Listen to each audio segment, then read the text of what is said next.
कितीतरी पुण्य त्या माणसाने केले असेल, जीवनामध्ये सत्कार्य केलं असेल, कोणाला मदत केली असेल, आणि पाहता पाहता आता त्यांचा मुक्तीचा दिवस आज येतोय. मी बोलून गेलो, प्रत्येकाच्या जीवनामध्ये 7वा दिवस येणार आहे, आणि या 7व्या दिवसाचा अविरत तो सोमवार येऊ शकतो, मंगल भी आ सकता है भगवान, बुधवार भी आ सकता है या गुरुवार भी आ सकता है. पाहता पाहता मी सांगितलं, काळ रूपी बोका तुमच्या पाठीमागे आहे.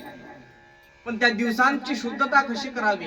वारांचं नाव आपल्या ग्रहावरून पडलंय. सोमवार, मंगळवार, बुधवार, गुरुवार, शुक्रवार, शनिवार ग्रहांवरून आहे. 9 ग्रह आहेत. सोमा शांत देवतेचं प्रतीक आहे. चंद्र सोमवार, सोमवार तर येत असतो प्रत्येकाच्या जीवनामध्ये, पण कसा असला पाहिजे? तो शांत असला पाहिजे.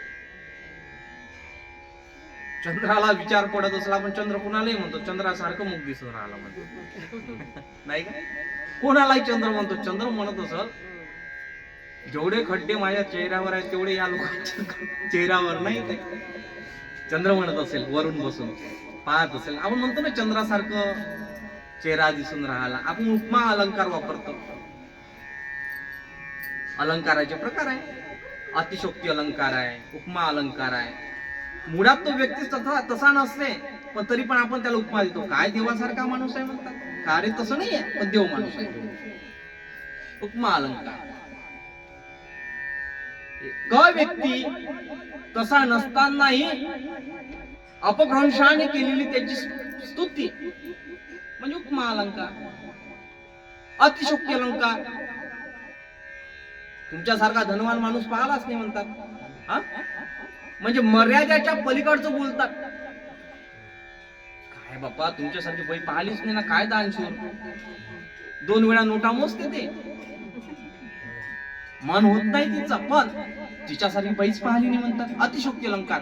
तुकोबार आहे आपल्या भंगामध्ये म्हणतात, पाषाण पाजर फुटती नाही. पाषाणाला कधी पाणी फुटू शकते? पाषाण नाम दगड. तुकोबार आहे म्हणतात, पाषाणाला पाजर फुटतील असं माझं भगवंताचं नाव आहे. इथे अतिशोक्ती अलंकार वापरलाय व्याकरणाच्या दृष्टिकोनात. प्रत्येकाच्या जीवनामध्ये सोमवार आला पाहिजे. सोम म्हणजे शांत. तुम्ही जेव्हा शांत व्हाल तेव्हा तुमचं मंगळही मंगळ होईल. दुसरा दिवस मंगळवार आहे. तुम्ही शांत झाला पाहिजे. शांत झाला की तुमचं मंगळ आहे. मंगल दिन भगवान किसका है मालूम है आपको? हनुमंतरायाचा. लक्षात घ्या, हनुमंतरायाचा खरा दिवस क्रमांक 1. ज्याचं लग्न जुटत नसेल त्यानं काय करावं? जिथं होईल आहे बरेच जणांचे, नाही का? ज्याचं होत नसत त्यानं काय करावं? मंगल के दिन भगवान सुबह प्रातः काल में सकाळी 5:30 आणि 6 दरम्यान जावं मंदिरात, आणि मोतीचुराचा लाडू, चमेलीचं तेल, हो लक्षात घ्या, आणि पांढरा रुईचा हार भगवंताला समर्पित करा. प्रसादाच्या स्वरूपात काय द्याल मग भगवंताला? 5 फळ. कोणते? संत्र्याचे. आणि 5 मोतीचुराचे लड्डू प्रसादित करून कानात भगवंताच्या सांगा. हनुमंतरायाला जागृत करावं लागतं, कारण की भगवंताला श्राप दिलाय हनुमंतरायाला. तो माझा विषय नाही. आणि 5ही भावाचे नाव घ्यावे. गतिमान, शक्तिमान, मतिमान, धृतिमान. 5ही भाऊ आहे. मारुती खरं नाव आहे हनुमंतरायाचं. रोज अस्त्र हनुटीवर लागलं म्हणून हनुमंत नाव पडलं. अंजनीच्या सुता, तुला रामाचे वरदान. आपण म्हणतो ना, मंगल हो जाएगा भगवान, सबका मंगल हो जाएगा. मंगल के बाद जब मंगल होता है तब बुद्धि का अवभाव ब्रेन मध्ये येतो. आपल्या बुद्धी परिवर्तित होते. चांगलं व्हायला लागलं की बुद्धी सत्कर्माकडे धावायला लागते. का कोणाची सकारात्मक अवस्थेमध्ये धावायला लागते. बुधवार बुद्धी प्रदान होईल. बुधवार झाला, बुद्धी आली की मग तुम्हाला बुद्धी सांगेल की काय केलं पाहिजे. तर गुरु भेटला पाहिजे. लाखों गुरु है जगत में, पर एक भी नहीं काम का. ज्ञानोबा वंदनीय राष्ट्रसंत तुकडोजी महाराज म्हणतात, विश्वास का गुरु एक है, विश्वास का गुरु एक है, विश्वासाचा गुरु आपल्याला प्रतिपादित झाला पाहिजे, प्राप्त झाला पाहिजे. गुरुचा आदर आपल्या मनामध्ये असला पाहिजे. दत्तात्रय प्रभूनं 24 गुरु सांगितले. चंद्राला गुरु मानलं, सूर्याला गुरु मानलं, मुंगीला गुरु मानलं, हत्तीला गुरु मानलं, वैश्यला गुरु मानलं, किती सांगू मी तुम्हाला, वाऱ्याला गुरु मानलं, कुत्र्याला गुरु मानलं, कोणाला अजगराला गुरु मानलं. 24 गुरु. गुरुविषयी आदर असला पाहिजे, विश्वास असला पाहिजे. म्हणून गळ्यामध्ये माळ घाला. मी आधीपासून म्हणून राहिलो, कोणाच्या हातून घाला, जो तुम्हाला पतित पावन वाटत असेल. गुरु की कोई निंदा करे. मग गुरुची माळ घातल्यानंतर काही नियमावली सांगितली संतांनी. गुरुची कोणी निंदा करत असेल तर मग काय ती ऐकावी का? नाही. संत श्री आसारामजी महाराजांचं नाव ऐकलं असेल. टीका टिप्पणी करून नाही राहिलो, मला अधिकार नाही. ऐकलं असेल. बरेच लोक त्यांचे भक्तगण होते. काही भक्तांनी त्यांच्यावर विश्वास ठेवला आणि काही डगमगायला लागले. महाराज म्हणाले, माळ टाकली ना गळ्यामध्ये, गुरुच्या चूक केली असेल किंवा नाही केली असेल. आता जर त्यांचं एक हे आलाय प्रकरण किंवा ते निर्दोष सुटून राहिले म्हणून, आता एवढे वर्ष झाल्यानंतर फसवेगिरी होती बा, असं तसं भरपूर टीव्ही पाहत चला थोड्याशा. गुरु की कोई निंदा करे तब चुप कर समझाइए, सच बात हो बतलाइए, नहीं तो वहां से जाइए. खरी गोष्ट असेल तर सांगा. गुरुची निंदा ही आपल्या कानावर पडली नाही पाहिजे. एक्झाम्पल, मला गुरु बनवलं, माझं काहीतरी काळा बाजार तुम्हाला पेपरात वाचायला मिळाला, येत नाही पण सांगितलं. महाराज तस्करीमध्ये पकडल्या गेले. मग तुम्ही म्हणाला पाहिजे महाराज असे आहेत, तुमचा विश्वास असायला पाहिजे, ठाम असला पाहिजे. नाही लगेच तर तुम्ही संशय घेता. स्वतःच्या नवऱ्यावरच तर तुमचा विश्वास नाही, तर गुरुवर तुम्ही विश्वास ठेवला काय? मोठी शोकांती काय व्हायला. तो व्यक्तीला सांगावं, तुझा नवरा मला हिच्या सोबत दिसला हॉटेलमध्ये जेवण करताना. मग आम डूम व्हायला पाहिजे का? नाही. विश्वासाचं खंडन झालं नाही पाहिजे. निश्चित तुमचा विश्वास असला पाहिजे. कोणावर? तुमच्या पतीवर. गुरु की कोई निंदा करे तब चुप कर समझाइए, सच बात हो बतलाइए, नहीं तो वहां से जाइए. गुरु भक्त नहीं सहता कभी, चुगली गुरु किए कभी. वाह वाह वाह. प्रतिकार करता जो बने, यदि जान जाती हो कभी.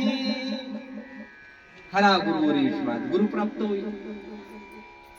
ध्यान मूलम गुरुमूर्ती, पूजा मूलम गुरुपद, मंत्र मूलम गुरुवाक्य, मोक्ष मूलम गुरुकृपा. गुरु शिवाय मार्ग नाही. गुरु असावा सद्गुरु असावा जीवनामध्ये. पुण्याची जर तुम्हाला वाढ करायची असेल मायबाप, तर गुरु विना मार्ग नाही. गुरुची माळ आपल्या गळ्यामध्ये पडली पाहिजे आणि नामस्मरणाची वाट आपण धरली पाहिजे. तेव्हा आपल्याला जन्म मरणाच्या संकटापासून मुक्तता मिळते, नाहीतर नाही. फक्त विश्वासाचा गुरु असला पाहिजे. आला गुरुवार, प्राप्त झाला जांभे काकू. आणि प्राप्त झाल्यानंतर गुरु भेटला की आपल्यामध्ये असणारे जे विकार आहे, षडरूप आहे. कारण की हे कशाचं मंदिर आहे? ओले मृत्तिकेचे मंदिर, त्यात बसले 6 उंदीर. त्या 6 उंदीर बसलेत. ओलं मृत्तिकेचं मंदिर आहे. लोभ आहे, अहंकार आहे, मत्सर आहे, द्वेषानं भरलेलं शरीर आहे. हे ओले मृत्तिकेचं, त्याच्या 6 उंदीर घुरघुरतायत, तुम्हाला त्रास देतात, कुरतडतात तुमचे. मत्सराचा उंदीर, माऊलीची आदिग्रह, माऊलीच्या ताई, लक्षात द्या, मोठं बेकार आहे मन. मनाला ते कुतडतात. बसू नको खुर्चीवर, नाही काही चांगलं नसते. श्रीमद भागवत कथा असं ते म्हणते. 2 तासाची कथा जर चांगली झाली, नीट झाली तर मग ते चांगलं सफल झालं. पण थोडस अध्यात्म सांगायला लागलो, इथं न बसता आपण तिकडे गेलो असतो तर फायदा झाला असता. मन चंचल आहे. मयेव मना आदस्व मयी बुद्धी निवेशय. मन आणि बुद्धीच्या मध्ये असणारी जी शक्ती आहे, त्या ग्राफिक्स पॉवरला तुम्हाला जागृत करावं लागतं. त्यासाठी तुम्हाला नाम घ्यावं लागतं. नामाची शक्ती कलियुगामध्ये श्रेष्ठ आहे मायबाप. गुरुवार, आणि गुरुवार गुरु भेटला की आपल्यामधले ते शुक्र जीवाणू कीटाणू मरतील. शुक्रवार मग गुरु भेटला, बुद्धीचाही वाद झाला, सोमही भेटला, शांततेचा प्रतीकही प्राप्त झाला. त्यातून काय होईल? मग 7.5 तुम्हाला लागणार नाही, ग्रह लागणार नाही. मग शनिवार निश्चित.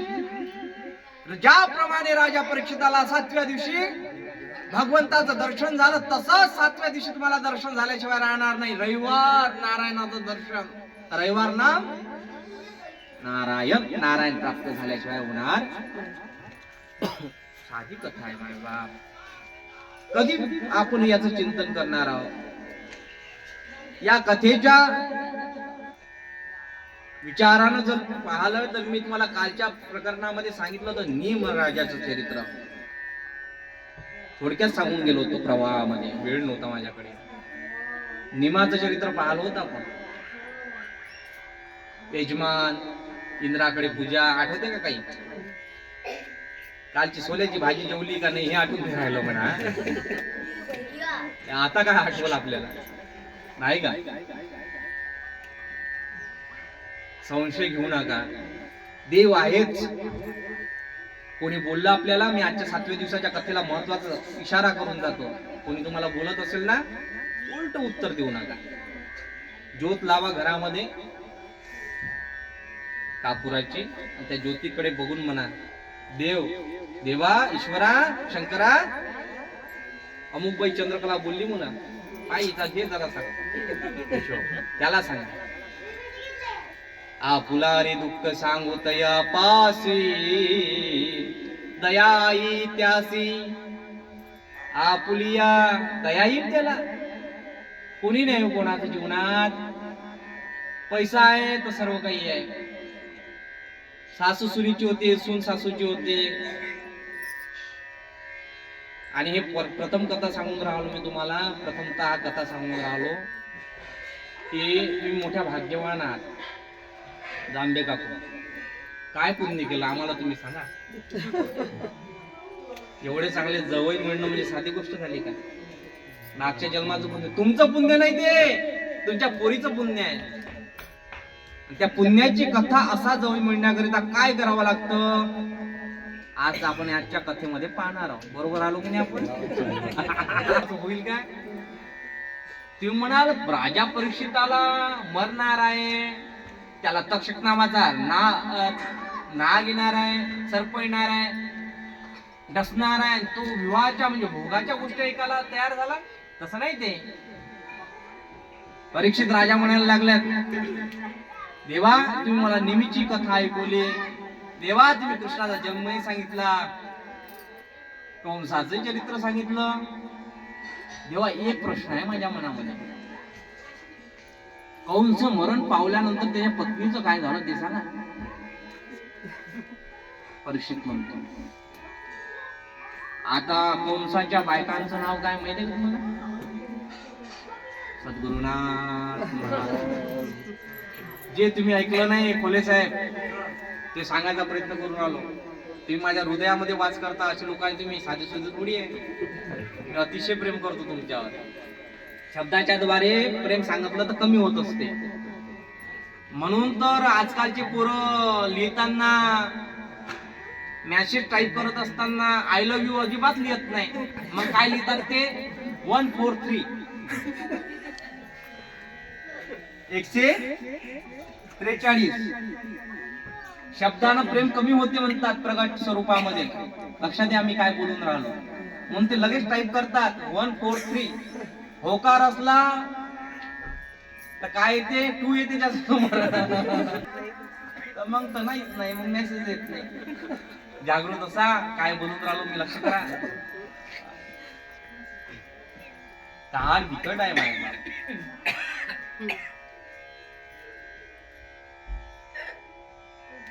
विवाह म्हणावा, पण विवाह कसा व्हावा, कशा करिता व्हावा याचंही चिंतन आपण केलं पाहिजे. लग्न कशा करिता करतो, किती खर्च लग्नात, जे सांगतात तेच खर्च करायला लागले, याचं चिंतन कोण करणार आहे? स्त्री पुरुषही दोन्ही चाके, जगाचा प्रवाह वाढवण्याकरिता विवाहाची रचना केली आहे संस्कृतीनं. जगाचा चालावा, जगाचा प्रवाह, जगाचा प्रभाव वाढण्याकरिता. त्याच्यातही आता लोक राजकारण घालून राहिले विवाहामध्ये. ते 19 तयार करतात म्हणते, तर तुम्ही 19 करा. माझ्या शब्दाकडे लक्ष द्या, मी कशावर चालू आहे. आहे ना वर चालू. का व्यक्तीच्या समाजामध्ये एवढे एवढे होतात, तर आम्ही करावे, करायला पाहिजे, काही हरकत नाही.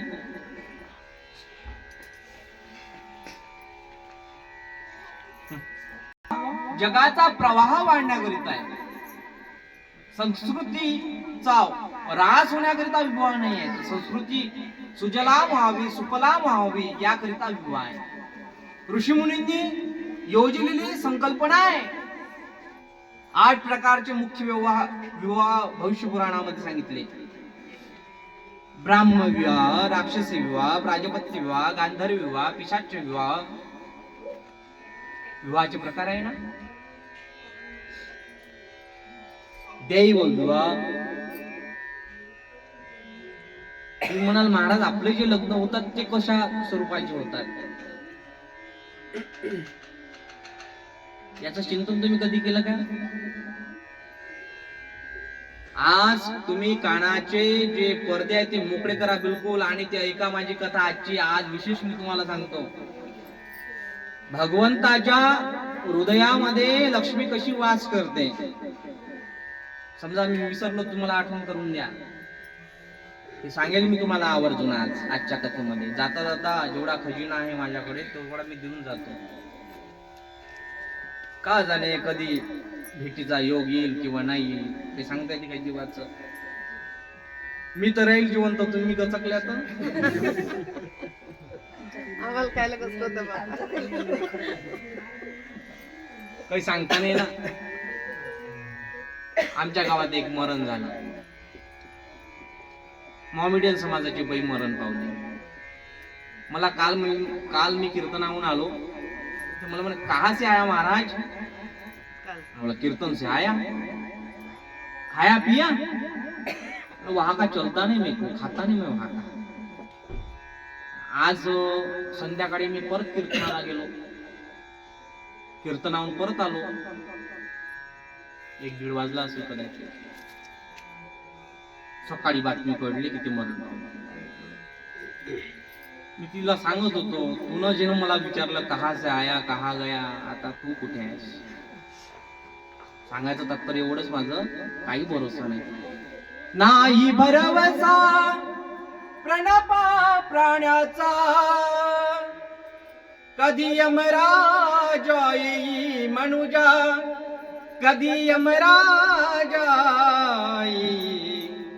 म्हणून सुख करी हरी गुण गाई मनुजा, सुख करी हरी गुण गाई. सुखाची हरिगुण आपण गायले पाहिजे. विवाह, दैव विवाह, प्राजपत्य विवाह, ब्राह्मणी विवाह, राक्षसी विवाह, गांधारी विवाह, पिशाचणी विवाह. आता उलट चालू करतो, लक्षात घ्या. कृष्णाला माझी रुक्मिणी पळून आणली, चुकीचा भ्रम आहे तुमचा. माझी सांगण्याची पद्धत वेगळी आहे, मी चिंतन सांगतो तुम्हाला. बघ, तुम्ही म्हणाल माझ्या कृष्णानं म्हणजे तुमच्या देवानं रुक्मिणी माता पळून आणली, म्हटलं चुकीचं आहे. प्रमाण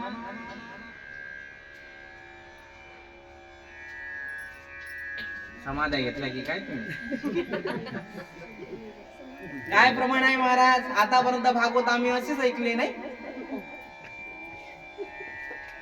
गेले कृष्णा वगैरे असं तसं आणि नाही असंच ऐकलं ना काकू? काय याच्या मागचं गूढ रहस्य आहे? रामायणामध्ये सीता गेली का पडून गेली?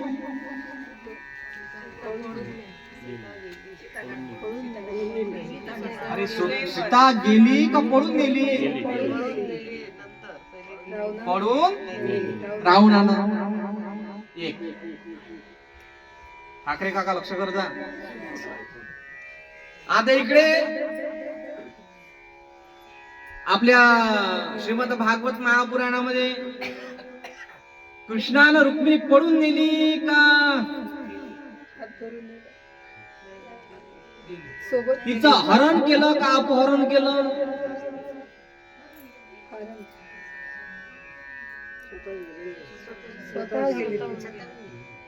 ती स्वतः गेली ना. लव्ह लेटर कोण पाठवलं होतं?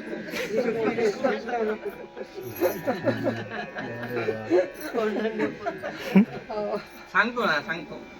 तुम्ही या ना, हळूहळू देतो मी टॅबलेट.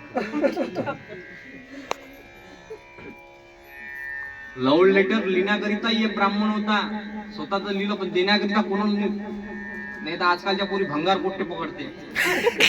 10 रुपयाची चॉकलेट, 5 रुपयाचा गुड्डी का बॉल दिला, भाऊ याला चिठ्ठी दे. तुमच्या वेळेस कबूतर होते जावई बापू? आधी लोक म्हणायचे कबूतर जा जा जा, असं काही होतं. काळ बदलला, आता मेसेज, चॅटिंग, व्हॉट्सअप, इंस्टाग्राम, भरपूर साधनं निघाली. मुलींच्या काही मनात असलं तर इच्छी गोष्ट नाही सांगून राहिलो बरं मी, परभणीची गोष्ट सांगतो आता. मुलींच्या मनात असलं तर मुलगी ला ईश शक्ती प्राप्त आहे. सहजासहजी तिच्या मनातलं गूढ रहस्य कोणी काढू शकत नाही. खरं की नाही खोटं सांगा? माना हलवा नाही तर हो म्हणा.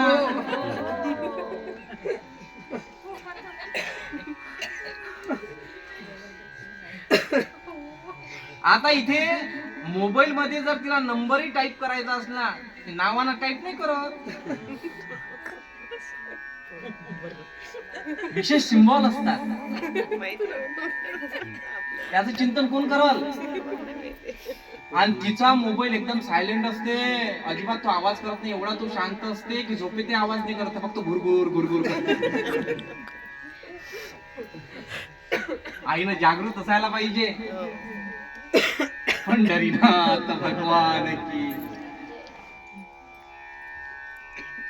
त्याच्यावरून असं सैराट निघाला, तेव्हापासून सैराट निघाला, तेव्हापासून प्रकरण वाढले, कमी झाले. आपण समाजाची दिशाभूल करतोय. समाजाला जे देणं लागतं ते आपण देण्यास असमर्थ ठरलेलो आहोत. देणारा कसा असला पाहिजे, त्याचा आदर्श कसा घ्यावा, आपले आदर्श कोण असले पाहिजे? ज्ञानोबा राया, तुकोबा राया, महर्षी वाल्मिक, एकनाथ बाबा, नामदेव बाबा, सेना महाराज, निळाबुवा राया, जनाबाई, अहिल्याबाई, सावित्रीबाई, अशा आदर्श असला पाहिजे. आपण क व्यक्तीच्या, समाजाच्या व्यक्तीला आपण काय करतो? आपला आदर्श करतो, आपला स्वतःच वाटोळा आपण करतो. सत्यानाश केल्याशिवाय राहत. स्वामी विवेकानंदाची आई एके दिवशी भुवनेश्वरी माता उभी होती. स्वामी विवेकानंदाच्या वडिलांना विचारलं, बाळ नरेंद्र, तुला मोठं होऊन काय व्हायचंय? हे नरेंद्र, तुला मोठं होऊन काय व्हायचंय सांग. ते म्हणायला लागले, बाबा मी ड्रायव्हर होईल, वाहन चालक होईल. काय होईल? वाहन चालक होईल. हे भुवनेश्वरी मातेच्या कानावर हे शब्द पडले. ज्या प्रकारे पडले, मनावर आघात झाला. विचाराचं बीज विचाराची कल्पकता मीमांसा पर्यंत पोहोचली आणि पोहोचल्यानंतर लगेच ती जवळ आली. तिथे एक फोटो लावलेला होता विवेकानंदाच्या आईच्या म्हणजे नरेंद्राच्या घरी. मोठा जात 16:24 चा फोटो होता जवळ आणि तो फोटो त्याच्यावर फोटो होता साक्षात भगवान श्रीकृष्ण रथ चालवतायत. कोणाचा? पार्थाचा म्हणजे अर्जुनाचा. त्याच्यावर एक श्लोक लिहिला होता 5 घोडे माझे भगवंत हाकलत होते. भुवनेश्वरी ना विवेकानंदाचा म्हणजे नरेंद्राचा हात पकडावा आणि फोटो जवळ न्यावं. वाहन चालक तुला व्हायचाय ठीक आहे, पण वाहन चालक कोणाचाही होऊ नको आणि कोणासारखाही होऊ नको. तुला व्हायचं असेल तर कृष्णासारखा वाहन चालक हो. काय आदर्श आहे. म्हणून तर कालच्या कथेमध्ये मी बोललो आईनं संस्कार कसे केले पाहिजे. मोठी काढायची गरज आहे मायबाप. विवाहाचे अष्टम प्रकार पडतात हिंदू संस्कृतीमध्ये. चला क्रमांक 1 सांगा कोणता? सद्गुरुनाथ महाराज की